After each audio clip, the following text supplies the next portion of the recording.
Hi everybody, I hope everything is fine at your end. I am also good here. So today we are going to start with a new topic that we have not done before, but we have learned about the basics of this, which the topic that we are starting today is RCM, reverse charge mechanism. So earlier in our classes we have studied about RCM in section number 9, जो levy का section था. In that we have studied about RCM, but only the basic content. We have talked about what is RCM, when it is applicable. So basically we have studied two sections, 9.3 and 9.4. So there are two sections by which RCM is applicable. Let us first understand once again what is RCM. RCM is reverse charge mechanism. So let me take an example. Normal scenario में supplier goods या services supply करता है, invoice raise करता है and उस पर GST charge करता है. इफ रजिस्टर्ड, अगर रजिस्टर्ड है तो वो जीएसटी चार्ज करेगा. एंड जो रिसिपिएंट है वो उसका पेमेंट सप्लायर को कर देता है. Let us take an example. Supplier ने, जैसे मेरा एग्जांपल लेते हैं, I have supplied some goods और सर्विसेज एंड वर्थ ₹1 लाख. उस पर मैंने जीएसटी लगाया, 18% जीएसटी था. सो 1 लाख पर 18,000 मैंने जीएसटी चार्ज कर लिया. So I gave an invoice of 1,18,000 rupees to my recipient, जिसको भी मैंने सर्विसेज या गुड्स सप्लाई किए. अब रिसिपिएंट मुझे 1,18,000 रुपए का पेमेंट करता है. 1,18,000 का रिसिपिएंट मुझे पेमेंट करेगा. So this payment includes the GST amount also, right? So now the GST amount, the tax amount is with me, right? So every month when I file the return, I have to deposit this amount to the government or the department. तो अब यहाँ पर supplier की duty बन जाती है कि वो जो टैक्स उसने कलेक्ट किया है रिसिपिएंट से, वो डिपार्टमेंट को जमा करा दे, वो डिपार्टमेंट को डिपॉजिट करा दे, right? So this is the normal scenario, this is how things go. But reverse charge mechanism जब भी एप्लीकेबल हो जाता है, सिनेरियो चेंज हो जाता है. उस केस में रिसिपिएंट की ड्यूटी बन जाती है कि वो टैक्स डिपार्टमेंट को खुद जाकर जमा कराए. ठीक है, तो जो अभी मैंने एग्जांपल दिया था उसे ही थोड़ा मोल्ड कर लेते हैं. लेट अस सपोज जो भी मैंने गुड्स या सर्विसेज दी थी उस पर आरसीएम एप्लीकेबल हो जाता है, या इस ट्रांजैक्शन पे आरसीएम एप्लीकेबल हो जाता है. तो अब मैं इनवॉइस कितने का दूंगा? मैं इनवॉइस दूंगा 1 लाख रुपीज का. रिसिपिएंट को ये पता लगाना होगा कि उस पर कितना जीएसटी लगता है. ठीक है, रिसिपिएंट 18,000 रुपए जाके जब उसे पता लगेगा कि इस पर 18% GST and it is applicable, RCM is applicable, वो 18,000 रुपए जाके गवर्नमेंट को जमा कराएगा. ठीक है, सो नाउ अच्छा, इसमें चेंज कुछ नहीं होता, किसी के पास किसी का फाइनेंशियल लॉस नहीं होता, किसी का फाइनेंशियल गेन नहीं होता. मेरे पास पहले 1,18,000 आ रहे थे तो 18,000 में गवर्नमेंट को जमा कर रहा था, मेरे पास नेट 1 लाख रुपीज ही आ रहा था और रिसिपिएंट के पॉकेट से 1,18,000 ही जा रहा था पहले. ठीक है, अभी भी देखिए सिनेरियो में क्या हो रहा है, मेरे पास 1 लाख रुपीज आ रहा है और अब मुझे कुछ जमा नहीं कराना गवर्नमेंट को जाके, कुछ डिपॉजिट नहीं कराना. Late us talk about the recipient. क्या रिसिपिएंट की पॉकेट से ज्यादा जा रहा है? नहीं जा रहा, क्योंकि 1 लाख का पेमेंट रिसिपिएंट ने मुझे किया और 18,000 का पेमेंट रिसिपिएंट ने गवर्नमेंट को किया. सो 1,18,000 अब रिसिपिएंट की पॉकेट से जा रहा है, जो कि पहले जा रहा था. So nothing changes in RCM. मैंने आपको पहले भी बोला है, कुछ चेंज नहीं होता आरसीएम में. सिर्फ और सिर्फ रेसिपिएंट की रिस्पॉन्सिबिलिटी बन जाती है कि वो गवर्नमेंट को जाकर टैक्स जमा कराए. इसमें दो बातें मैं आपसे और करूंगा. फर्स्ट ऑफ ऑल, जब आरसीएम एप्लीकेबल होता है, मैं इनवॉइस पर, मैं एज एन सप्लायर इनवॉइस पर जीएसटी का अमाउंट नहीं लिख रहा.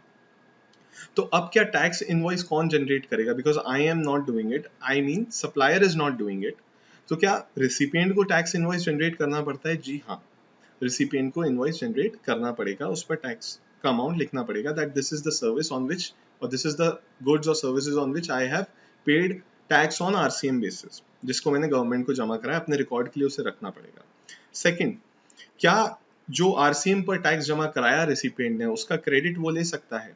अगर आईटीसी की बाकी कंडीशन सेटिस्फाई हो जाएं जो हमने पढ़ी हैं, तो रेसिपिएंट इस आरसीएम पर जो उसने टैक्स जमा कराया उसका क्रेडिट ले सकता है, कोई प्रॉब्लम नहीं है. मैंने आपको फिर बोल रहा हूं, nothing changes in RCM, only the fact that recipient has to deposit tax to the government, that's it.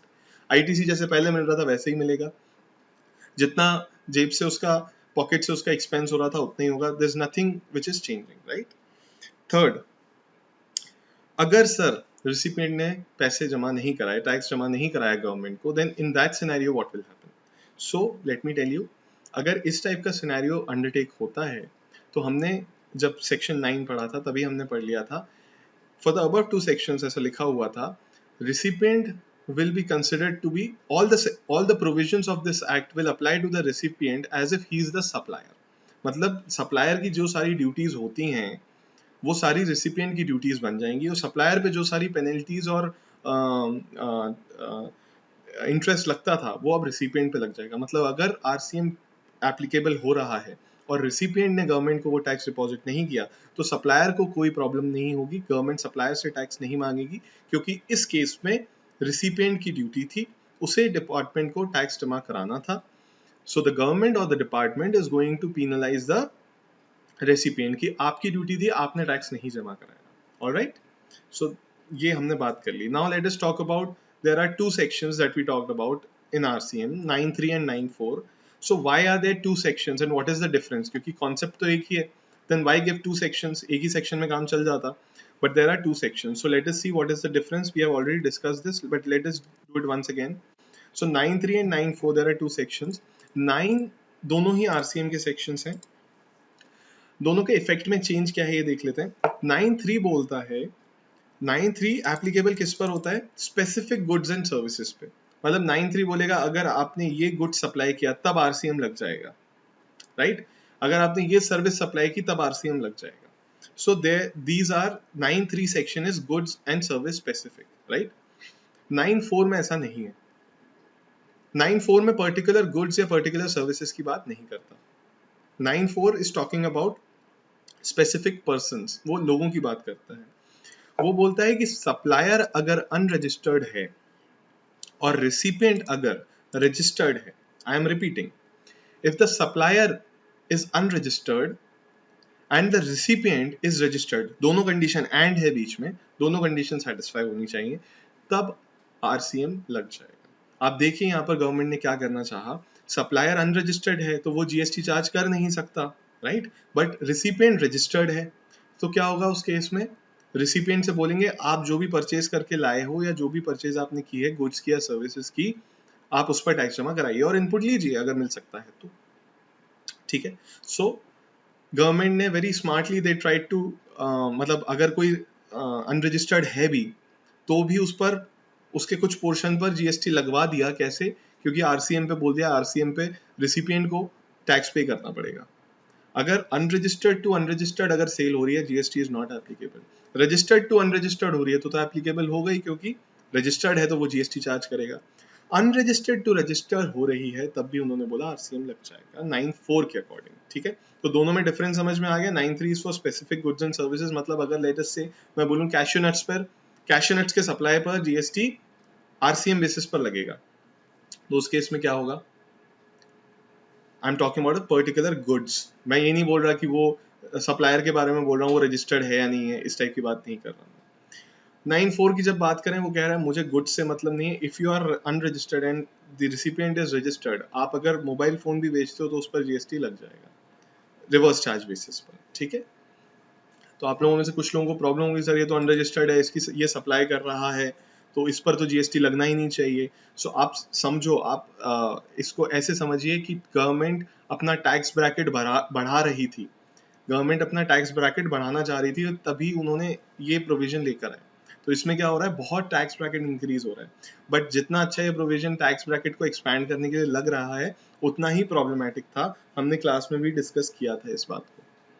अगर आप जाकर मार्केट से एक पेंसिल का बॉक्स भी लेकर आते हैं तो, और वो मान लीजिए अनरजिस्टर्ड है और आप रजिस्टर्ड हैं क्योंकि आपका थ्रेशोल्ड से ज़्यादा है टर्नओवर, और उसका जो जिससे भी आप पेंसिल खरीद के ला रहे हैं उसका टर्नओवर थ्रेशोल्ड से कम है, in that scenario what happens, RCM becomes applicable because unregistered to registered. अब आप सोच के देखिए, normal business practice in normal day to day life, आप अगर पेंसिल खरीद के लाए so you have to generate an invoice, आपको रिकॉर्ड रखना है कि मैं उस पर आरसीएम पे करूंगा इस बार गवर्नमेंट को.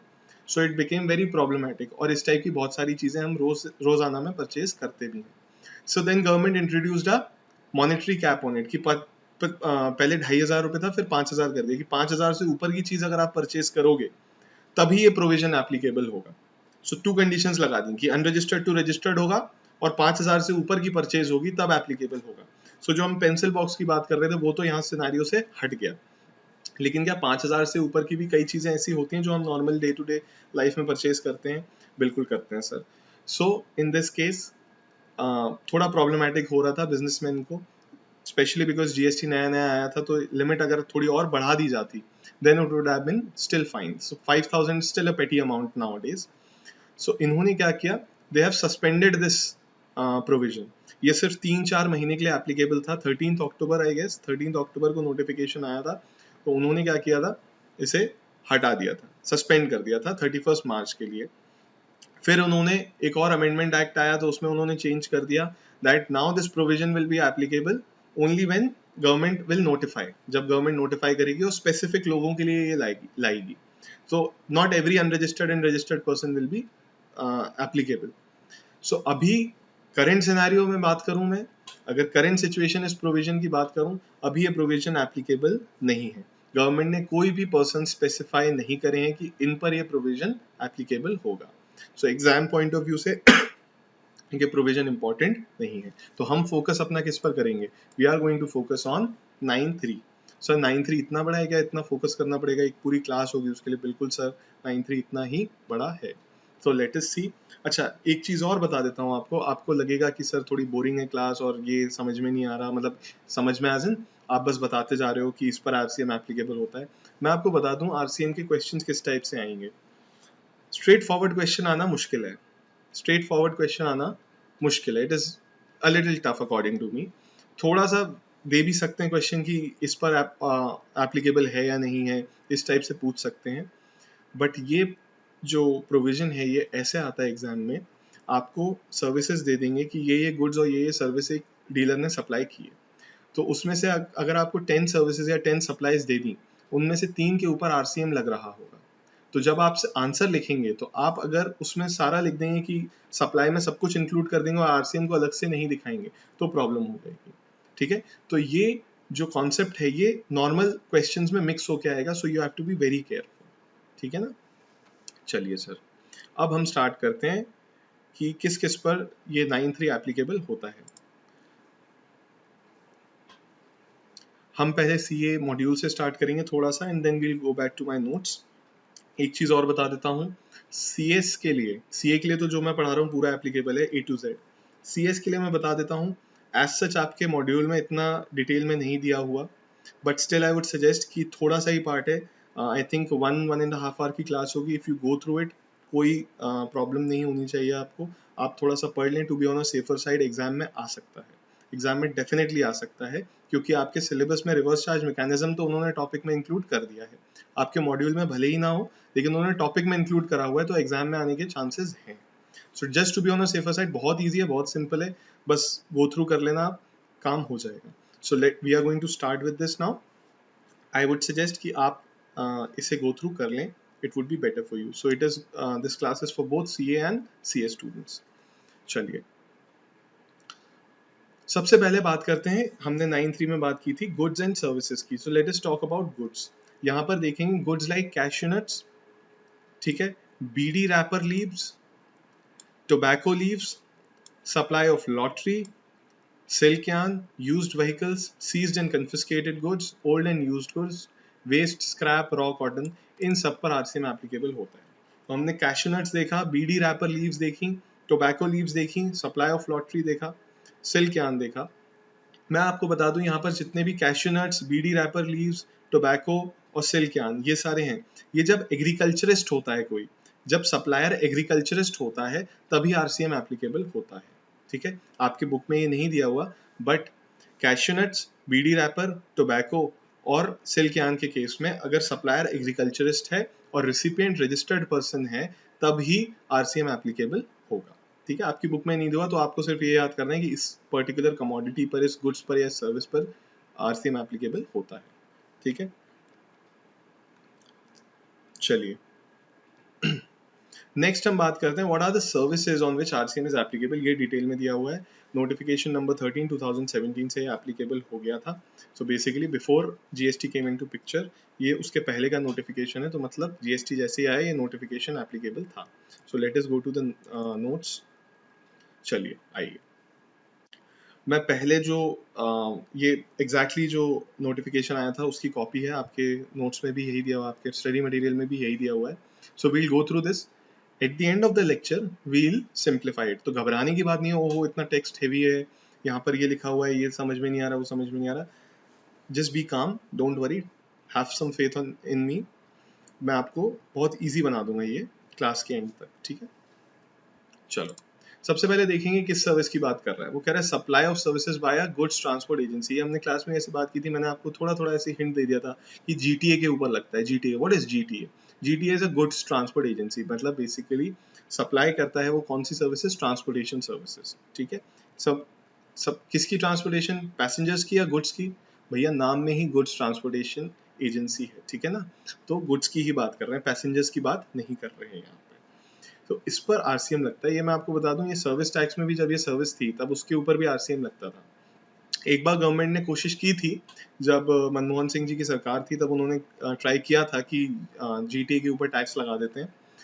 पूरा जीटीए इंडिया का जितने भी ट्रांसपोर्टर्स थे सब स्ट्राइक पे बैठ गए थे। पूरा इंडिया का जो ट्रांसपोर्टेशन था वो ठप पड़ गया था। तो इन लोगों से गवर्नमेंट थोड़ा डर के रहती है। तो यहाँ पर इनसे बोलती है भैया आप मत दीजिए टैक्स, कोई दिक्कत नहीं है, हम आपके रिसिपिएंट से मांग लेंगे टैक्स, ठीक है ना। क्योंकि वो आप जिसको भी सर्विस प्रोवाइड कर रहे होगा वो या तो बिजनेसमैन होगा या कोई कंपनी होगी, इस टाइप का कोई होगा, हम उससे मांग लेंगे, आप मत दीजिए, ठीक है। तो गवर्नमेंट को टैक्स भी मिल जाता है और इन लोगों को भी प्रॉब्लम नहीं होती। तो गुड्स ट्रांसपोर्ट एजेंसी, अब गुड्स ट्रांसपोर्ट एजेंसी के बारे में थोड़ी बात कर लेते हैं। What is goods transport? कोई भी ट्रांसपोर्टर गुड्स ट्रांसपोर्ट एजेंसी है क्या? आपने देखा है बहुत सारे ट्रांसपोर्टर्स होते हैं, क्या every transporter is a goods transport agency? Act में जो बताया है, एक्ट में जो डेफिनेशन दी है उसमें ये लिखा है goods transport agency is the one which is engage in transportation of goods and the transporter which issues who issues a consignment note, जिसे हम हिंदी में बिल्टी बोलते हैं। सो कंसाइनमेंट नोट जो अगर इशू करेगा तो वो जीटीए बन जाएगा। मतलब वही बेसिकली, अगर मैं अपने नाम का कंसाइनमेंट नोट इशू कर रहा हूँ अपनी एजेंसी का, तो मैं जीटीए कहलाऊंगा, ठीक है। सो हुएवर इशूज कंसाइनमेंट नोट वो जीटीए कहलाता है। ये आपको एग्जाम पर्पस के लिए बता रहा हूँ, जनरल नॉलेज के लिए बता रहा हूँ। एग्जाम में तो लिखा है जीटीए सर्विसेज, ठीक है, so you don't have to worry. तो अब बोल रहे हैं जीटीए अगर ट्रांसपोर्टेशन ऑफ गुड्स की सर्विस प्रोवाइड कर रहा है, बहुत ध्यान से पढ़ने वाला है। सबसे पहले तो हम क्या देखेंगे? जीटीए। ये नोट्स मैं आपको भेज दूंगा, so don't worry about it. Transportation of goods, सिर्फ मैं गुड्स को ही अंडरलाइन कर रहा हूँ, बोल्ड कर रहा हूँ। ये देखिए, बाय रोड, बाय रोड। अगर जीटीए गुड्स ट्रांसपोर्ट कर रहा है बाय रोड, अगर बाय ट्रेन कर रहा है या फिर बाय एनी अदर मींस कर रहा है, तो उसके ऊपर ये क्लॉज एप्लीकेबल नहीं होता, उस पर आरसीएम नहीं लगेगा, ठीक है। टू टू बोल दिया, मतलब स्पेसिफिक लोगों की ही बात कर रहा है यहाँ पे कि अगर इनको दिया, इनको सर्विस दी, जो भी लिस्ट है यहाँ पर ABCDEFG, इनको अगर मैंने किसी गुड्स ट्रांसपोर्ट एजेंसी ने सर्विस प्रोवाइड की तभी आरसीएम लगेगा। अदरवाइज इनके अलावा अगर किसी को सर्विस प्रोवाइड की जीटीए ने, तो क्या होगा? आरसीएम नहीं लगेगा, ठीक है। So let us see what we are talking about, किस किस की बात कर रहे हैं। फैक्ट्री, सोसाइटी, ठीक है, कोऑपरेटिव सोसाइटी, ज्यादा डिटेल में जाने का कुछ नहीं है, ठीक है। Any person registered under this act, registered person, मतलब अगर आप रजिस्टर्ड हैं तो, या तो फैक्ट्री है, सोसाइटी है, कोऑपरेटिव सोसाइटी है, या फिर रजिस्टर्ड है एक्ट में। So all registered person are here covered now, और रजिस्टर्ड पर्सन कवर हो गए।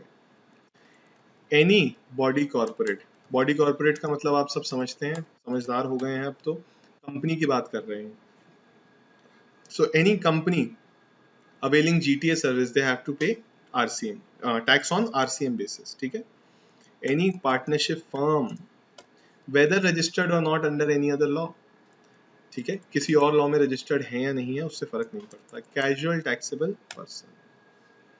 तो आप बताइए दोस्तों, क्या समझ में आया आपको इससे? मतलब अगर एक goods transport agency transportation of goods की सर्विस प्रोवाइड कर रही है वाया रोड अगर प्रोवाइड कर रही है किसी फैक्ट्री को, सोसाइटी को, कोऑपरेटिव सोसाइटी को, रजिस्टर्ड पर्सन को, बॉडी कॉर्पोरेट को और पार्टनरशिप फर्म को और कैजुअल टैक्सेबल पर्सन को, आरसीएम लग जाएगा, आरसीएम लग जाएगा, ठीक है।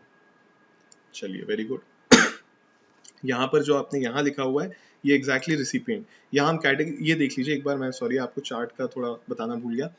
We are going to talk about specific services. यहाँ पर इस कॉलम में सर्विसेज की बात करेंगे, किस सर्विसेज की बात करें। यहाँ पर सप्लायर कौन होना चाहिए और यहाँ पर रेसिपिएंट कौन होना चाहिए, ठीक है। सो ठीक है, अब यहाँ पर देखते हैं रेसिपिएंट कौन है। जो लिस्ट यहाँ पर दी हुई है वही लिस्ट कॉपी पेस्ट करके यहाँ पर आ गई है। सो this is again factory, society, cooperative society, registered person. मैं आपसे पूछता हूँ इस लिस्ट में रह कौन गया, इस लिस्ट में कौन रह गया, सोचिए।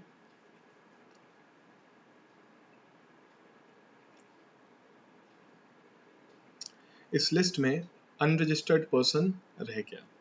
सो बेसिकली अगर GTA कोई सर्विस प्रोवाइड करता है ट्रांसपोर्टेशन की टू एन अनरजिस्टर्ड डीलर या अनरजिस्टर्ड पर्सन जो कि GST में रजिस्टर्ड नहीं है, और ना तो वो कोई फैक्ट्री है, ना कोई सोसाइटी है, ना कोऑपरेटिव सोसाइटी है, ना कंपनी है, ना पार्टनरशिप फर्म है, ना कैजुअल टैक्सेबल पर्सन है, ये सब भी नहीं होना चाहिए, रजिस्टर्ड भी ना हो और ये सब भी ना हो, उस केस में क्या होगा, RCM नहीं एप्लीकेबल होगा, ठीक है। मतलब इंडिविजुअल अगर कोई सर्विस ले रहा है, प्रोप्राइटरशिप बिजनेस चला रहा है और वो रजिस्टर्ड नहीं है, उस केस में RCM एप्लीकेबल नहीं होना चाहिए, राइट। चलिए अब इसमें बात करते हैं, एक और चीज है, यहाँ पर लिख दिया GTA, तो ठीक है, सप्लायर कौन होगा सर, ऑब्वियसली GTA होगा। सप्लायर कौन होगा, GTA होगा। ब्रैकेट में लिखा हुआ है who has not paid tax at the rate of 6%, CGST 6%। अब थोड़ी इसकी भी कहानी समझ लेते हैं, ये क्या कहना चाह रहा है। मैं आपको बता देता हूँ, ये हम दूसरे उस पर आकर समझते हैं।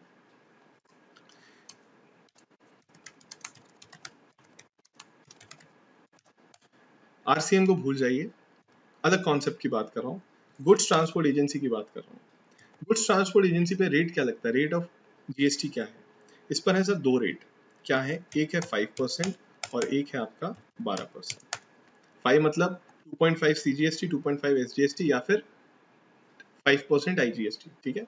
12% के केस में 6% CGST, 6% SGST या फिर 12% IGST। अब सर दो रेट कैसे हैं, ये कैसे पता चलेगा कौन सा रेट। उन्होंने GTA को ऑप्शन दिया है गवर्नमेंट ने, अगर आप 5% रेट ऑप्ट करते हैं आपको ITC नॉट अवेलेबल। अगर आप 5% के रेट के लिए ऑप्ट करते हैं ITC अवेलेबल नहीं होगा, और अगर आप 12% के लिए ऑप्ट करते हैं ITC अवेलेबल। समझ में आया। अगर मैं 5% की सर्विसेज दे रहा हूं, इस केस में IGST वो सॉरी ITC का बेनिफिट मिलेगा नहीं मिलेगा। उन्होंने कहा ITC कुछ नहीं, आपको कुछ नहीं करना, आपको सारा क्या बोलते हैं, कुछ रिकॉर्ड्स नहीं रखने अपने पास, किसका ITC मेरे को मेंटेन करना है, किसका लेना है, क्या लेना है, कुछ नहीं, आप जीरो ITC। आपका एलिजिबल ITC कितना है, लाख रुपए महीने का एलिजिबल ITC है, आप छोड़ दो, आप आउटपुट अपना 5% पे लगेगा, आपका आउटपुट टैक्स आपका 5% पे होगा, मतलब ITC होगा लेकिन आपको लेना नहीं है, ठीक है। या फिर आप 12% रेट ऑप्ट कर सकते हो। अगर 12% रेट ऑप्ट किया तो हम ITC आपको लेने देंगे, आपका जो ITC है, जो आपने परचेजेस किए उस पर ITC जो मिलना है वो अलाउड कर देंगे, ठीक है। तो उन्होंने बोला कि अगर 5% रेट ऑप्ट कर रहे हो ITC नहीं मिलेगा, 12% रेट ऑप्ट कर रहे हो ITC मिलेगा, ठीक है। तो सर इससे RCM का क्या मतलब, अब देखिए वो क्या बोल रहे हैं। वो कह रहे हैं अगर गुड्स ट्रांसपोर्ट एजेंसी 6% CGST मतलब 12% टैक्स रेट वाले स्लैब में आ रही है, या 12% वाला ये वाला ऑप्शन अगर चूज किया, ये वाला ऑप्शन ध्यान से सुनेंगे, बहुत ध्यान से सुनेंगे, वेरी इंपॉर्टेंट। बोल रहे हैं कि अगर ये वाला ऑप्शन अगर चूज किया, RCM एप्लीकेबल नहीं होगा, नहीं होगा RCM एप्लीकेबल। तो इनडायरेक्टली वो क्या कहना चाह रहे हैं, RCM एप्लीकेबल सिर्फ किस पर होगा, 5%। मतलब जो GTA 5% रेट ऑप्ट करके बैठा है और ITC का बेनिफिट नहीं ले रहा, सिर्फ वो जो सर्विसेज देगा उस पर RCM एप्लीकेबल हो जाएगा, ठीक है। और अगर कोई GTA 12% रेट ऑप्ट करके बैठा है, वो ITC का बेनिफिट क्लेम करता है, तब उसके ऊपर RCM एप्लीकेबल नहीं होगा। मतलब एज अ बिजनेसमैन अगर मैं बात करूं आपसे, सो लेट अस सपोज आप बिजनेस कंडक्ट कर रहे हैं, आपके पास एक बिल आया, आपने कुछ गुड्स दिल्ली से मंगाया, उसका आपको पेमेंट करना था GST का। सो ट्रांसपोर्टर आया आपके यहाँ, गुड्स दिए उसने और उसने एक बिल दिया, उसने एक बिल दिया आपको कि मेरी गुड्स की सर्विसेज की, जीटीए की सर्विसेज की वैल्यू 1 लाख रुपए है, तो अगर उसने बोला आरसीएम एप्लीकेबल या फिर उसने बोला कि 5% रेट के लिए मैंने ऑप्ट किया हुआ है, वो आपको इन्फॉर्मेशन ऐसी देगा। वो उसकी जो बिल्टी होगी उसमें जरूर आपके पास एक कोई इंडिकेशन होगा कि वो क्या है, वो कौन सा वाला स्कीम ऑप्ट किया हुआ है, वो आपको पता चल जाएगा। तो अगर वो 5% वाला है या वो लिखता है उसमें आरसीएम एप्लीकेबल, तब उस केस में 1 लाख रुपए पे 5% आपको जाके जमा कराना है गवर्नमेंट को, क्योंकि आरसीएम एप्लीकेबल हो गया। ठीक है, रिपीट कर रहा हूं, अगर कोई जीटीए सर्विस आपको देता है और वो कहता है कि मैंने 5% मेरा आउटपुट रेट 5% है, मैंने 5% रेट के लिए ऑप्ट किया है, तो अगर 1 लाख की उसने सर्विस आपको दी है तो उस पर 5% 5,000 रुपए जाके आपको गवर्नमेंट को जमा कराने पड़ेंगे। Why? Because RCM will be applicable on you. ठीक है, दूसरा सिनेरियो में लेता हूं, वही जीटीए दोबारा आपके पास आता है अगले साल और अगले साल वो 12% वाला ऑप्शन ले लेता है, ऐसा अलाउड है। या फिर मैं कहता हूं आपने किसी दूसरे जीटीए से और दूसरी सर्विसेज ली थी, कुछ गुड्स मुंबई से आने थे, वो दूसरा जीटीए था, वो आपके पास आया, उसने आपको 1 लाख रुपए का बिल दिया और उसने उस पर जीएसटी चार्ज करा हुआ था, उस पर उसने जीएसटी चार्ज करा हुआ था 12% से, तब आप पर आरसीएम एप्लीकेबल नहीं होगा। क्यों? क्योंकि ऑलरेडी उस जीटीए पर एफसीएम एप्लीकेबल है। अगर वो बिल में लगा के दे रहा है आपको 12%, तो इसका मतलब ऑब्वियस हो गया उसने ये वाली स्कीम के लिए ऑप्ट किया हुआ है, और अगर उसने ये वाली स्कीम के लिए ऑप्ट किया हुआ है तो आरसीएम एप्लीकेबल नहीं हो रहा है इस पर्टिकुलर सर्विस पे। So if he is giving you a bill of 1 lakh rupees plus 12% GST which is 1,12,000 in total, आप उसे 1,12,000 पेमेंट करेंगे, आरसीएम एप्लीकेबल नहीं होगा, वो जाके जमा कराएगा गवर्नमेंट को टैक्स। वो इनपुट ले नहीं ले आपको उससे क्या मतलब, वैसे वो इनपुट भी क्लेम कर रहा होगा। ठीक है, सिंपल है, कुछ नहीं है। सो हमें क्या याद रखना है, क्वेश्चन में अगर आता है कि जीटीए 5% के लिए ऑप्ट कर रहा है तो आरसीएम एप्लीकेबल हो जाएगा आप पर, और अगर क्वेश्चन में आता है कि जीटीए 12% के लिए ऑप्ट कर रहा है तो आरसीएम एप्लीकेबल नहीं होगा। सिंपल है। ठीक है, कुछ एग्जांपल्स करते हैं, समझ आ जाएगा। यहाँ पर मैंने एग्जांपल्स दिए हैं।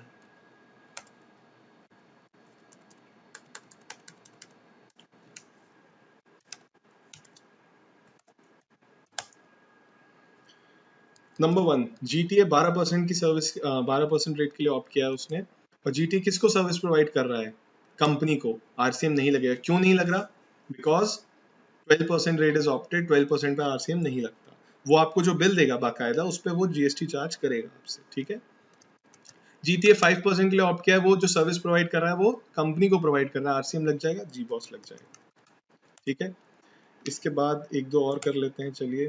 थर्ड, जीटीए 5% ऑप्ट करा हुआ है, सॉरी 5% ऑप्ट करा हुआ है, और वो किसे कर रहा है? यूआरडी, अनरजिस्टर्ड डीलर को प्रोवाइड कर रहा है सर्विसेज। आरसीएम लग जाएगा या नहीं लगेगा, बताइए? वैसे तो लगना था क्योंकि 5% है, वैसे तो लगना था क्योंकि 5% है, बट नहीं लगेगा क्योंकि अनरजिस्टर्ड डीलर है। अगला एग्जांपल, फोर्थ, जीटीए कौन सा वाला, 12% वाला, किसे सर्विस प्रोवाइड कर रहा है? यूआरडी को। आरसीएम लगेगा? नहीं लगेगा सर। और जहां आरसीएम नहीं लगेगा वहां ऑलरेडी ऑब्वियस है कि एफसीएम लग जाएगा, तो यहाँ पर गवर्नमेंट को जीएसटी मिल जाएगा फोर्थ केस में, क्योंकि फर्स्ट और फोर्थ केस में जीएसटी वैसे ही मिल जाए और 12% पे मिलेगा क्योंकि जीटी खुद ही चार्ज कर रहा है। सेकेंड सिनेरियो में भी गवर्नमेंट को जीएसटी मिल जाएगा बिकॉज आरसीएम एप्लीकेबल हो गया और कंपनी जीएसटी गवर्नमेंट को पे करेगी। ठीक है, आई होप ये वाला एग्जाम्पल क्लियर हो गया होगा आपको। अब नेक्स्ट पे मूव करते हैं, नेक्स्ट पॉइंट पे, सेकेंड पॉइंट। आइए देखते हैं ये क्या बोल रहा है। Services supplied bye an individual advocate. Boss, lawyers GST charge नहीं करते। आई होप आपने कभी आज तक कभी जरूरत ना पड़ी हो लॉयर्स की सर्विस लेने के लिए, कभी ना आपको जरूरत पड़ी हो किसी लॉयर के आपने सर्विस ली हो, बट कभी अगर लें फ्यूचर में किसी भी पर्पस के लिए, so you will see that they will not charge GST क्योंकि आरसीएम एप्लीकेबल हो जाता है बॉस। ठीक है, इंक्लूडिंग अ सीनियर एडवोकेट। अब इन्होंने यहाँ पे इंडिविजुअल लिख दिया, इंडिविजुअल एडवोकेट, तो अगर एडवोकेट की फर्म है, कोई मल्टीपल एडवोकेट्स हैं, उनकी फर्म है, तो क्या उस पर जीएसटी नहीं लगेगा? तो देखते हैं, इंक्लूडिंग अ सीनियर एडवोकेट। अब सीनियर और इंडिविजुअल अलग अलग होता है क्या? हाँ जी, तो सीनियर एडवोकेट्स पर भी लगेगा। Firm of advocates, firm of advocates तो बेसिकली सारे आ गए। एक अगर सिंगल लॉयर की सर्विस लेते हैं अकेला इंडिविजुअल लॉयर है तो भी एप्लीकेबल हो गया, कोई फर्म है एडवोकेट्स की, big there are big houses of lawyers, तो उस केस में उसमें भी एप्लीकेबल हो गया। By way of legal services, अगर लीगल सर्विसेज ले रहे हैं तो कई बार लॉयर्स लीगल सर्विसेज नहीं कुछ और भी प्रोवाइड करते हैं, जैसे लॉयर्स होते हैं वो इनकम टैक्स के रिटर्न भर रहे हैं, इस टाइप के सर्विसेज लेते हैं, उस पर एप्लीकेबल हो जाएगा।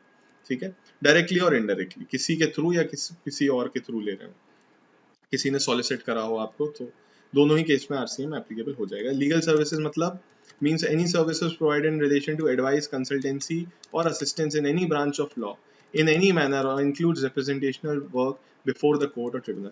मतलब अगर उसने आपको कोई भी कंसल्टेंसी, आप पूछने गए सर ये बता दीजिए इसका क्या होगा, हमारे केस के चांसेस क्या हैं विनिंग के, तो कंसल्टेंसी हो गई। किसी भी चीज़ में आप लॉ पूछने गए सर इस पर लॉ क्या बोलता है, तो वो हो गया। अगर आप इनकम टैक्स की भी कंसल्टेंसी ले रहे हैं, यहाँ पे लिख दिया any law, any branch of law, तो इनकम टैक्स की भी कंसल्टेंसी ले रहे हैं, उस पर भी जी आरसीएम लग जाएगा। अगर आप बोलते हैं कि आप हमें कोर्ट में रिप्रेजेंट करने जाइए, उसकी अगर आप वो फीस लेता है तो उस पर भी आरसीएम एप्लीकेबल हो जाएगा। तो बेसिकली यहाँ पर सब कुछ आ गया, यहाँ पर याद करने के लिए अलग से जरूरत नहीं है। यहाँ तो आप ये समझ लीजिए बस लॉयर की सर्विस, लॉयर सर्विस और एडवोकेट सर्विस पर आरसीएम एप्लीकेबल हो जाता है, that's it. You do not have to remember कि इसके अंदर directly indirectly, because everything is covered. ठीक है, जहां कुछ रह जाता है उसे स्पेसिफिकली याद करना रहता है। सप्लायर कौन होगा सर, यहाँ पर बात हो तो गई, सप्लायर या तो इंडिविजुअल एडवोकेट होगा, senior advocate, firms of advocate या फिर legal services, sorry firms of advocate क्या दे रहे होंगे, लीगल सर्विसेज। किससे सर, रिसिपिएंट का कोई वो है क्या स्पेसिफिक रिसिपिएंट, जैसे ऊपर था यहाँ पर लिखा है any business entity located in taxable territory, कोई भी। So now this person does not have to be registered, जैसे ऊपर लिखा था कुछ लिस्ट दे दी थी इतनी सारी बड़ी सी, यहाँ पर बोल रहा है एनी बिजनेस एंटिटी, तो कोई भी बिजनेस एंटिटी होगी उसके ऊपर एप्लीकेबल हो जाएगा। ठीक है, अगला, services supplied by arbitral tribunal to a business entity. Arbitral tribunal होते हैं कुछ, वो सर्विसेज प्रोवाइड करते हैं बिजनेस एंटिटीज को, मतलब अगर कोई भी डिस्प्यूट वगैरह होता है या इस टाइप का, तो वो they provide their services, tribunals होते हैं स्पेसिफिकली इसी काम के लिए होते हैं। तो अगर वो कोई सर्विसेज प्रोवाइड कर रहे हैं तो उस पर भी क्या बोलते हैं आरसीएम एप्लीकेबल हो जाता है। ठीक है, सप्लायर कौन होगा इस केस में सर, आर्बिट्रल ट्रिब्यूनल ही होगा, और रिसीव कौन करेगा, कोई भी बिजनेस एंटिटी कर सकती है। ठीक है, सो इस पर भी आरसीएम एप्लीकेबल हो जाएगा। अगर आप सर्विसेज लेते हैं उनकी, वो आपको बिल रेज करते हैं, तो आपकी ड्यूटी है कि आप गवर्नमेंट को जाके टैक्स डिपॉजिट कराएंगे। ठीक है, अगला नेक्स्ट पॉइंट देखिए, simple, very simple, services provided bye way of sponsorship. Sponsorship services अगर देते हैं टू एनी बॉडी कॉर्पोरेट, किसे किसे, बॉडी कॉर्पोरेट या फिर partnership firm, this is important, why, because here individual is not covered. अगर individual को स्पॉन्सरशिप सर्विस मिलती है तो उस केस में ये क्लॉज नहीं लगेगा, मतलब आरसीएम नहीं एप्लीकेबल होगा। So sponsorship services to a body corporate that is a company और अ पार्टनरशिप फर्म। ठीक है, इन दोनों के केस में ही लगेगा। कौन हो सकता है सप्लायर, सप्लायर कोई भी हो सकता है, they are not specifically talking about any supplier, it can be anybody, any body corporate या फिर partnership firm. So recipient has to be body corporate, या तो कंपनी होगी या फिर पार्टनरशिप फर्म होगी। ठीक है, चलिए, अथॉरिटी, सॉरी, हाँ, services supplied by central government. देखिए नेक्स्ट पॉइंट है ये, सेंट्रल गवर्नमेंट, ये सारे आपके कौन कौन आ गए, गवर्नमेंट की बात कर रहे हैं, सेंट्रल, स्टेट, यूनियन टेरिटरी या फिर local authority, to business entity. यहाँ पर स्पेसिफिक सर्विसेज की बात की है क्या, नहीं। यहाँ ध्यान से देखेंगे, services provide by central, state, union territory और local authority to business entity, मतलब किसी भी बिजनेस एंटिटी को सर्विस प्रोवाइड की इन सब ने, गवर्नमेंट ने, तो इनको गवर्नमेंट बोलते हैं। गवर्नमेंट ने अगर किसी बिजनेस एंटिटी को सर्विस प्रोवाइड की, उस पर आरसीएम लग जाएगा, उस पर आरसीएम लग जाए। एक्सक्लूडिंग, बस कुछ सर्विसेज ऐसी हैं जिनको इन्होंने एक्सक्लूड कर दिया, मतलब गवर्नमेंट आपसे टैक्स चार्ज नहीं करेगी किसी भी चीज में। गवर्नमेंट अगर कोई सर्विस प्रोवाइड करती है उस पर टैक्स चार्ज नहीं करती, आपकी ड्यूटी बन जाती है, आपकी ड्यूटी बन जाती है कि आप उस पर आरसीएम में टैक्स जमा कराएं। समझ में आया? तो ऐसा नहीं है गवर्नमेंट जो सर्विसेज प्रोवाइड करती है वो टैक्स फ्री हो गई, उस पर आरसीएम लगा दिया बस। ठीक है, एक्सक्लूडिंग, एक्सक्लूडिंग मतलब इन पर आरसीएम नहीं लगेगा, तो इन पर क्या लग जाएगा, एफसीएम। तो मतलब बेसिकली गवर्नमेंट फिर चार्ज करेगी इस पर जीएसटी। तो renting of immovable property, renting कि अगर सर्विस होगी तो उस पर गवर्नमेंट जीएसटी चार्ज करके देगी। अभी तक तो ये लग रहा है, आगे हो सकता है कुछ और चेंज कर दें। Next, services of by the department of post, मतलब पोस्ट ऑफिस की सर्विसेज अगर लेते हो आप, अगर आपने कभी ध्यान दिया हो, सो पोस्ट ऑफिस जब भी आपको सर्विस देता है उस पर जीएसटी चार्ज करता है। और इंडियन पोस्ट किसके अंडर है?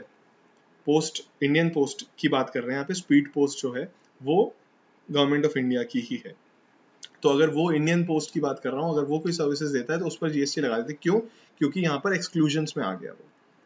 ठीक है, अगला क्या है? इन रिलेशन टू एयरक्राफ्ट और वेसल, अगर एयरक्राफ्ट और वेसल के थ्रू अगर आपको गवर्नमेंट कोई सर्विस देती है उस पर भी जीएसटी आरसीएम पर नहीं लगेगा।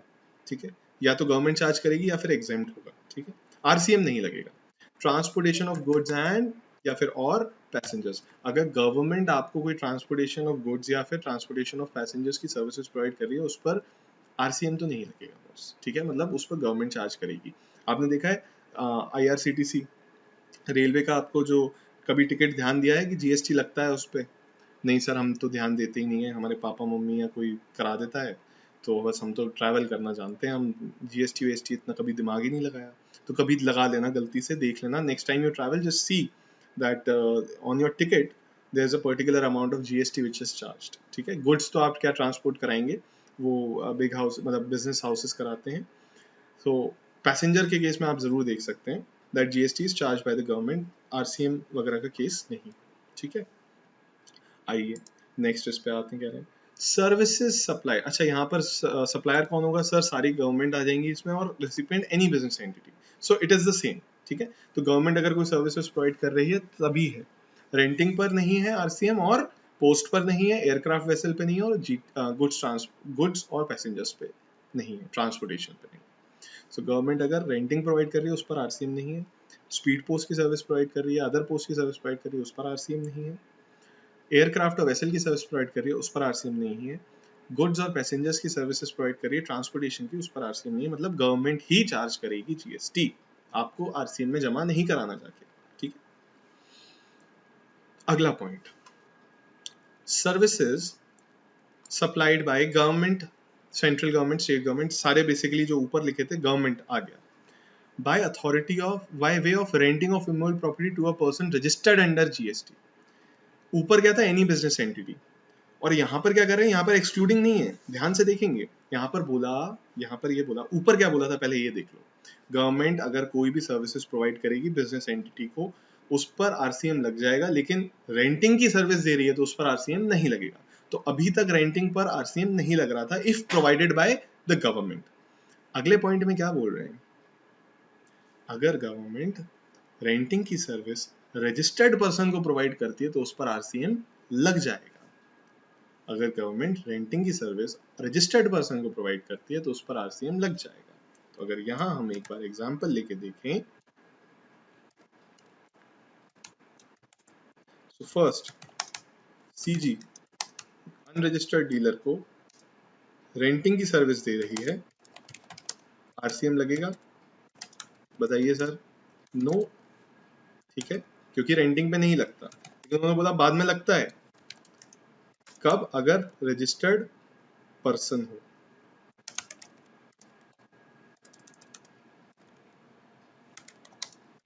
सर्विस कौन सी है? रेंटिंग। इस केस में क्या होगा? आरसीएम लग जाएगा। यस, आरसीएम लग जाएगा बॉस। ठीक है, इस क्लॉज की वजह से। अदरवाइज अगर पहले क्लॉज में देखे तो उन्होंने बोला किसी पर नहीं लगेगा, अगर रेंटिंग दे रही है तो किसी पर नहीं लगेगा, लेकिन नेक्स्ट क्लॉज में बोले अगर रजिस्टर्ड पर्सन है तो लग जाएगा। ठीक है ना, दोनों का इफेक्ट समझ में आ गया होगा आई होप। चलिए नेक्स्ट। अच्छा, यहाँ पर देखेंगे तो सप्लायर तो सेम है, रेसिपिएंट कौन बन गया? रजिस्टर्ड पर्सन अंडर सीजीएसटी है, तो रजिस्टर्ड पर्सन होना चाहिए। Only when it is registered GST RCM पे लगेगा, अदरवाइज नहीं लगेगा। चलिए आगे चलते हैं। सर्विसेज सर ये सब याद करने हैं, चिंता मत करो, डोंट डोंट वरी, अभी सारे याद हो जाएंगे। ठीक है, कुछ है नहीं इतना जितना आपको लग रहा है। सर आप तो हर बार यही बोलते हो। ठीक है, कोई बात नहीं। Services supplied by a person by way of transfer of development rights. इधर क्या है? ट्रांसफर ऑफ डेवलपमेंट राइट्स है, या फिर फ्लोर इंडेक्स है for construction of a project by a promoter. तो कोई भी पर्सन अगर TDR transfer of development rights करता है किसी प्रमोटर को तो आरसीएम लग जाएगा। नेक्स्ट क्लॉज में देखें, लॉन्ग टर्म लीज अगर होती है by any person, long term lease मतलब 30 साल या उससे ज्यादा की लीज अगर होती है, कोई अगर लीज पर देता है किसे, किसी भी प्रमोटर को for construction of a project, दोनों में कंस्ट्रक्शन ऑफ अ प्रोजेक्ट दिया है। अब इसके अंदर नहीं जाएंगे ये क्या होता है क्यों होता है, बिकॉज इतना इंपॉर्टेंट नहीं है, तो बस नाम याद कर लें और अगर एग्जाम में आए तो बस हमें ये पता होना चाहिए कि आरसीएम लगता है। वैसे ये दोनों आएंगे नहीं क्लॉज एग्जाम में, बट लेट फिर भी हम तो कवर करेंगे। So TDR transfer of development rights, या फिर long term lease of land 30 years या उससे ज़्यादा की, तो उस केस में अगर आपने दोनों ही चीज़ों में से या तो डेवलपमेंट राइट्स ट्रांसफर कर दी कि भैया आप इस लैंड पे, मेरा लैंड है आप डेवलपमेंट कर सकते हो, किसी प्रमोटर को बोला कि आप डेवलपमेंट करो, जेडीए होता है जॉइंट डेवलपमेंट अग्रीमेंट, पढ़ेंगे आगे चल के, तो इस टाइप की कोई आपने स्कीम सेट की, या फिर आपने बोला कि मैं आपको लॉन्ग टर्म लीज दे रहा हूँ 30 ईयर्स की या उससे ज़्यादा की, 50 साल की लीज दे रहा हूँ, आप इस पे कंस्ट्रक्शन कर सकते हैं, तो इस केस में आरसीएम एप्लीकेबल हो जाता है। मतलब हम आपसे नहीं बोलेंगे, जिसका लैंड है बेसिकली सर्विस वो प्रोवाइड कर रहा है तो इनवॉइस वो प्रोवाइड वो देगा, लेकिन वो जीएसटी नहीं लगाता। कहते हैं हम प्रमोटर को पकड़ेंगे, प्रमोटर से जीएसटी कलेक्ट करेंगे। इसका रीजन क्या है, सोच के देखिए, लॉजिकल भी है। जमीन क्या होती है, जैसे किसी सबर्ब या फिर आपके सिटी से बाहर के एरियाज होते हैं, उनकी उनकी जो प्रॉपर्टी होती है वो किनके पास होती है, वो ज्यादातर विलेजर्स होते हैं या फिर कोई ऐसे लोग होते हैं जो वहां पर रह रहे हैं, जो सिटी में रहना अफोर्ड नहीं कर पाते, तो उनके पास होती है। These people are not registered under GST. लेकिन जो प्रमोटर जा रहा है वहां पे लैंड डेवलप करने के लिए, वो रजिस्टर्ड तो डेफिनेटली होगा, क्योंकि वो big houses, real estate houses होते हैं बड़े। तो वो कहते हैं कि हम छोटे छोटे लोगों को क्यों पकड़े, हम तो सीधे प्रमोटर को पकड़ लेंगे। ठीक है, so that is why this clause is there. Every clause has a logic. ठीक है, every clause has a logic. अगर उसको ऐसे पढ़ोगे कि अरे मेरे को ये याद करना पड़ेगा, then it is going to become a burden for you. Apply logic, ये सोचो क्यों, अपना एक रीजन बना लिया, जैसे मैंने आपको यहाँ पे रीजन बता दिया, अपने आप क्लिक कर जाएगा।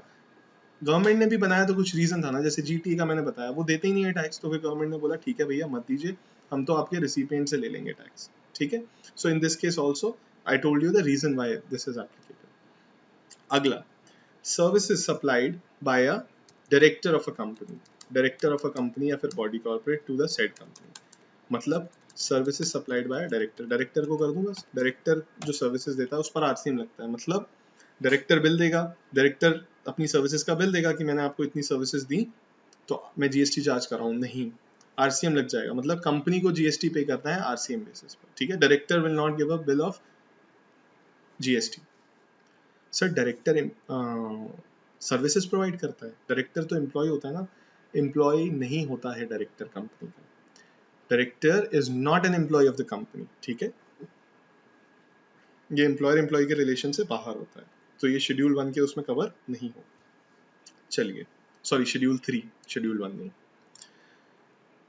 सो सप्लायर कौन होगा इस केस में, डायरेक्टर होगा। रिसिपिएंट कौन होगा, कंपनी होगी, कंपनी के डायरेक्टर्स होते हैं। पार्टनरशिप ऐसी बात नहीं करेंगे हम कि सर पार्टनरशिप के केस में क्या होगा, पार्टनरशिप में डायरेक्टर होता है क्या भैया, नहीं होता। ठीक है ना, चलिए आगे बात करते हैं।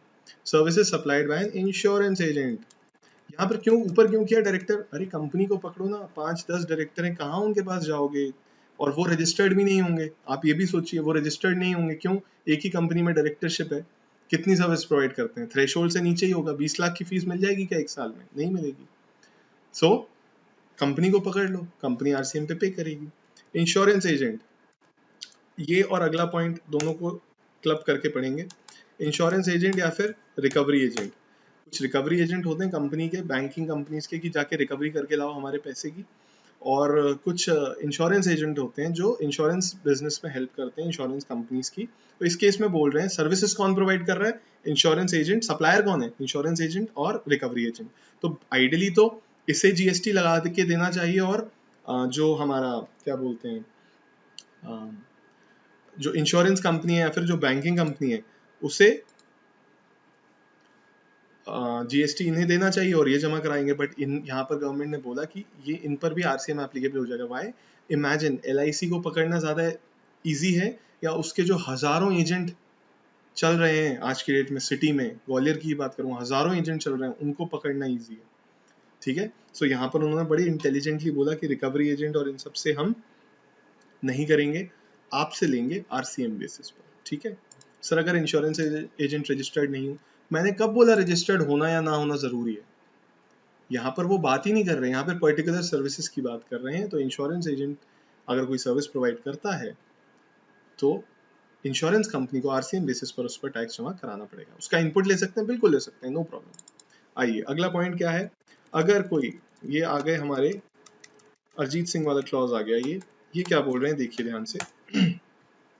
Supply of services bye an author, या फिर आपने, या तो आपने कोई बुक लिखी हो, या फिर आप कोई म्यूजिक की फील्ड में हो, कंपोजर हो या फोटोग्राफर हो, या फिर कोई आर्टिस्ट हो, या फिर इसी टाइप का कुछ आप ट्रांसफर कर रहे हो क्या अपना कॉपीराइट, कि आप ये गाना तो मैंने बनाया है बट आप ये गाना यूज कर लीजिए, ये बुक तो मैंने लिखी है बट आप इसको यूज कर लीजिए, इसका कॉपीराइट आप किसी को ट्रांसफर कर रहे हो। दैट जैसे क्या होता है, कोई बुक लिखता है अगर, तो वो अपना किसी पब्लिकेशन या पब्लिशिंग हाउस को बुक दे देता है कि this is my book, you publish it, just give me a royalty. क्योंकि किसी भी ऑथर के पास इतने, ज्यादातर ऑथर्स के पास इतने रिसोर्सेज नहीं होते, और अगर आप नए ऑथर हैं तो आपके पास इतने रिसोर्सेज नहीं है कि आप एक पूरी पब्लिशिंग हाउस खोलें या इस टाइप का कुछ करें और उसका फिर डिस्ट्रीब्यूशन कराएं, डिस्ट्रीब्यूशन नेटवर्क भी नहीं होता। So they give these services, oh sorry, give the copyright of their book or song or photos to these publications।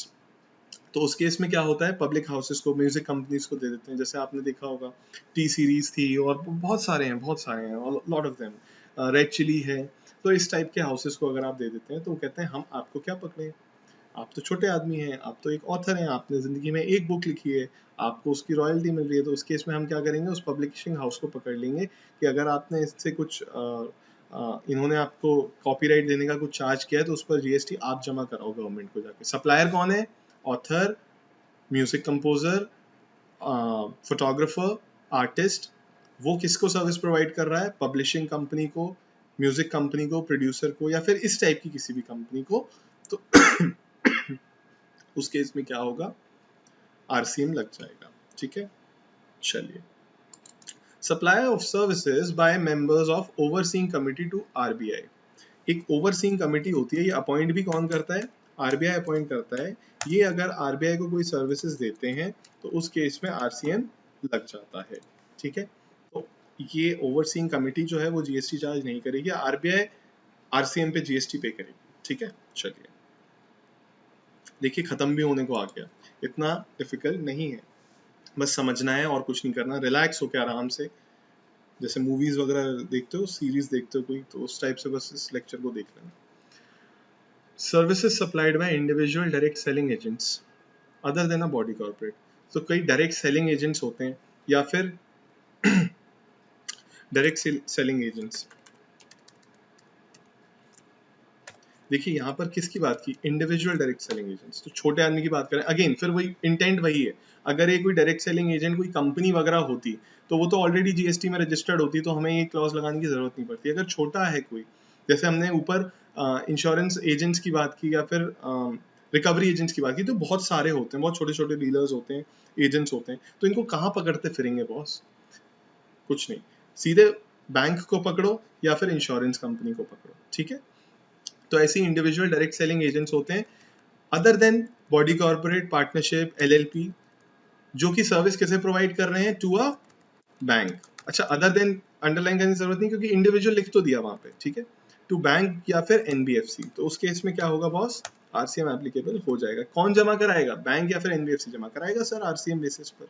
ठीक है, चलिए एक ऐसे ही सेम ऊपर वाला क्लॉज है, वैसे ही क्या होता है, बिजनेस फैसिलिटेटर होता है, बिजनेस फैसिलिटेट कराता है वो किसी बैंकिंग कंपनी को। तो उस केस में क्या होता है, यहाँ पर भी आरसीएम लग गया। बिजनेस फैसिलिटेटर अगर कोई सर्विस प्रोवाइड कर रहा है बैंकिंग कंपनी को, बैंकिंग कंपनी जमा कराएगी। So DSS, direct selling agents and business facilitators. Next, ओहो खत्म होने वाला है, क्या बात है सर। चलिए, services provided by an agent of business correspondent to business correspondent. मतलब एजेंट, अगर बिजनेस करस्पॉन्डेंट का कोई एजेंट है, वो अगर अपने बिजनेस करस्पॉन्डेंट को सर्विस प्रोवाइड करता है, then also RCM is applicable. चलिए अब नेक्स्ट क्लॉज क्या बोलता है, oh yes, so this is important, I will tell you, this is important, why, because this is an amendment. ये अभी आया है 1 जनवरी 2019 को एप्लीकेबल हुआ था ये, sorry if I am wrong, yes 1 जनवरी 2019 को एप्लीकेबल हो गया था। यहाँ पर क्या बोल रहे हैं देखिए, सिक्योरिटी सर्विस बहुत इंपॉर्टेंट है, बहुत ज्यादा important. Security services provided by supply of security personnel provided to a registered person. मतलब बेसिकली आप छोड़ दीजिए सारा क्या ये वो सिक्योरिटी सर्विसेज अगर आपने प्रोवाइड किया, आपने देखा है लक्ष्य सिक्योरिटीज हैं, शर्मा सिक्योरिटीज हैं, इस टाइप के बड़े बड़े सिक्योरिटी हाउसेज हैं, मैं ग्वालियर की ही बात कर रहा हूँ। या कोई भी अगर आप सिक्योरिटी सर्विस प्रोवाइड करते हैं, तो अगर आपको गार्ड्स चाहिए या फिर सिक्योरिटी सर्विसेज चाहिए, तो आप क्या करते हैं, इनको कांटेक्ट करते हैं, ये एक फिक्स्ड अमाउंट आपसे, एक पर्टिकुलर सैलरी या जो भी अमाउंट होता है वो आपसे चार्ज करते हैं, और ये आपको उनको भेज देते हैं आपके यहाँ। जब आपको जितने की ज़रूरत है आप फ्लक्चुएट करा सकते हैं, ऊपर नीचे हो जाते हैं ये। कभी ज़्यादा चाहिए तो ज़्यादा भेज देंगे, कोई इवेंट है तब आ जाएगा। तो अगर सिक्योरिटी सर्विस अगर आपको कोई प्रोवाइड कर रहा है रजिस्टर्ड पर्सन को, तो मतलब बेसिकली सिक्योरिटी सर्विसेज वालों से ये जीएसटी नहीं ले रहे, ये कह रहे हैं आप जमा कराओ रिवर्स चार्ज मैकेनिज्म। मतलब मैंने अगर सिक्योरिटी सर्विस किसी से ली, सो वो मुझे जीएसटी पे बिल लगा, जीएसटी नहीं लगा के देगा, मुझे आरसीएम बेसिस पर जीएसटी चार्ज करना है। ये जब तक अमेंड नहीं हुआ था तब तक सर्विस सिक्योरिटी सर्विसेज वाले जीएसटी लगा के दे रहे थे, लेकिन अब सिनेरियो चेंज हो गया, अब वो जीएसटी चार्ज नहीं करते, हमें आरसीएम बेसिस पर जमा कराना होता है। ठीक है। However nothing content in the entry shall apply to, इसको किस पर अप्लाई नहीं करेगी, अ डिपार्टमेंट और एस्टैब्लिशमेंट, स्टेट गवर्नमेंट और लोकल अथॉरिटी ये वो which has taken registration under GST on. आप इसको भूल ही जाएं, ये आप छोड़ दें, इसे ना पढ़ें। मतलब ये सब पर एप्लीकेबल होगा। प्लस और अगर कोई कॉम्पोजिट डीलर है, अगर कोई कॉम्पोजिट स्कीम में रजिस्टर्ड है, तो उस पर ये अप्लाई नहीं होगा। मतलब सिक्योरिटी सर्विस वाला अगर शर्मा सिक्योरिटीज एक कॉम्पोजिट डीलर को सर्विसेज प्रोवाइड कर रहा है सिक्योरिटी सर्विस, तो उस केस में क्या होगा, कॉम्पोजिट डीलर जो है वो आरसीएम पर टैक्स जमा नहीं कराएगा। तो सर इस केस में क्या होगा, शर्मा सिक्योरिटीज को या फिर जो सिक्योरिटी सर्विस प्रोवाइड कर रहा है उस पर एफसीएम लग जाएगा, तो उसे जीएसटी का बिल इशू करना पड़ेगा। ठीक है, हमने सारे पॉइंट कवर कर लिए हैं, बहुत जल्दी कवर हो गए। अब मैंने आपको बोला था, एक वादा किया था, ठीक है, तो इसे मैं अभी हटा देता हूँ फॉर द टाइम बीइंग। अरे बहुत गड़बड़ कर रहा है, चलिए अब नहीं करेगा। तो मैंने आपको बोला था मैं आपको बहुत आसानी से इसका वो करवा दूंगा रिवीजन। सो लेट अस सी, सबसे पहले हमने क्या करा, गुड्स ट्रांसपोर्ट एजेंसी। ठीक है, गुड्स ट्रांसपोर्ट एजेंसी कौन सी वाली,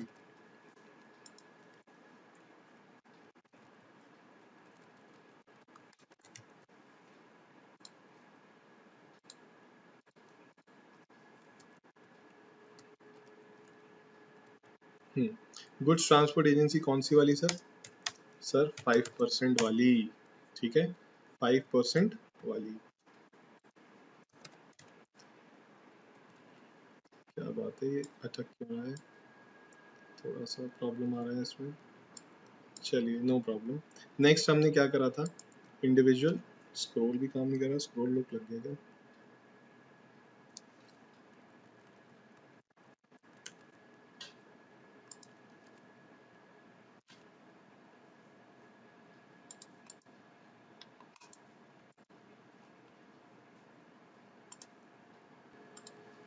चलिए नेक्स्ट क्या है, सबसे ऊपर हमने जीटीए की बात की 5% वाला, अनरजिस्टर्ड को अगर प्रोवाइड करते हैं तो नहीं।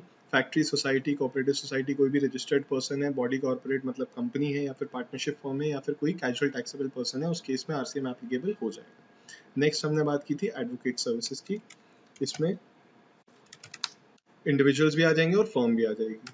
ठीक है, ठीक है। नेक्स्ट हमने आर्बिट्रल ट्रिब्यूनल की बात की थी, अगर वो बिजनेस एंटिटी को सर्विस प्रोवाइड कर रही है। नेक्स्ट स्पॉन्सरशिप, ठीक है, ये किसे, टू कंपनी, कंपनी या फिर और पार्टनरशिप फॉर्म। मेरे पास राइटिंग पैड नहीं है, I ordered it already, but अभी लॉकडाउन की वजह से वो आ नहीं पा रहा है, otherwise it would have been very easy for me to you know, I would not have to type all this, मैं आपको राइटिंग पैड पे ही करके बताया था, बट इट्स ओके, जैसा भी है ठीक है। सो नेक्स्ट, सेंट्रल गवर्नमेंट अगर कोई भी सर्विसेज प्रोवाइडर है, सर्विसेज प्रोवाइडेड बाय गवर्नमेंट। ठीक है, उस पर आरसीएम लग जाएगा, उस पर आरसीएम लग जाएगा। एक्सेप्ट में हमने क्या क्या पढ़ा, चलिए कर ही लेते हैं। रेंटिंग पर नहीं लगेगा, उसके बाद पोस्ट पर नहीं लगेगा, उसके बाद वेसल एंड एयरक्राफ्ट पे नहीं लगेगा, उसके बाद ट्रांसपोर्ट पे नहीं लगेगा ऑफ गुड्स एंड पैसेंजर्स। ठीक है, चलिए फिर यहाँ पे क्या बोल दिया, अगर central government renting service provide करती है, रजिस्टर्ड पर्सन को आरसीएम लग जाएगा।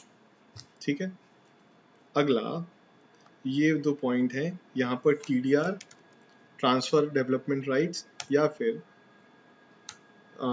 लॉन्ग टर्म लीज किसे दे रहे हैं बॉस, ये इंपॉर्टेंट है, किसे दे रहे हैं, प्रमोटर को दे रहे हैं। सिर्फ प्रमोटर को अगर दे रहे हैं आरसीएम लग जाएगा। ये आप भी, जो मैं यहाँ इस कॉलम में लिखवा रहा हूँ, आप भी आपके जो भी नोट्स हैं जहाँ पर भी है, या फिर आप अपने, जब तक आपको नोट्स नहीं मिल पा रहे फिजिकल कॉपी, आप कहीं नोट कर लीजिए, जिससे आप रिवीजन में हेल्प हो जाएगी। Next, director to company. अगला, insurance agent to insurance company, sir obvious सी बात है। अगला, रिकवरी एजेंट टू बैंक या फिर एनबीएफसी। ठीक है, अगला, आर्टिस्ट, इसमें सारे कवर हो जाएंगे, टू बुकिंग हाउस या फिर पब्लिशिंग हाउस। ठीक है ना, ये आ गए। अगला, ओवरसीइंग कमिटी, किसको ओवरसी कर रही है ये कमिटी, आरबीआई को, तब लग जाएगा। अब आ गए आपके डायरेक्ट सेलिंग एजेंट्स, किसे प्रोवाइड कर रही है ये, बैंक को और एनबीएफसी को, तब क्या लग जाएगा, आरसीएम लग जाएगा बॉस। अगला, services provided by business facilitator to banks. अगला, agent of business correspondence to business correspondent, right. और last but not the least, amendment जो आया है, security services to to to किसे, टू रजिस्टर्ड पर्सन। ठीक है, बट ध्यान क्या देना है, कॉम्पोजिशन के केस में अगर रिसिपिएंट, ये मैं इसलिए लिख देता हूँ आप कंफ्यूज ना हो जाए, रिसिपिएंट अगर कॉम्पोजिशन में रजिस्टर्ड है उस केस में आरसीएम नहीं लगेगा। ठीक है, तो ये हमने कवर कर लिया। This is all about RCM. आपके मॉड्यूल में मैं आपको बता देता हूँ, यहाँ पर दिया है, ये आप पूरा ये कवर कर सकते हैं, इसे आप पढ़ लें। कोई भी अगर डाउट हो तो मैं आप मुझसे व्हाट्सएप या फिर कॉल करके पूछ सकते हैं। ठीक है, आई होप समझ आया होगा। And in the next class we are going to cover exemptions. There is also going to be one more lecture of time of supply. कुछ स्टूडेंट्स को टाइम ऑफ सप्लाई में प्रॉब्लम थी और कुछ ने क्लास अटेंड नहीं की थी, but it is important for both C and C S, so I make a lecture of that also. मैंने आधा रिकॉर्ड कर भी लिया है, so I just finish it up in 1 or 2 days time and I will send it to you. I hope everybody is fine. चलिए, thank you so much, we'll meet in next class now, bye, take care.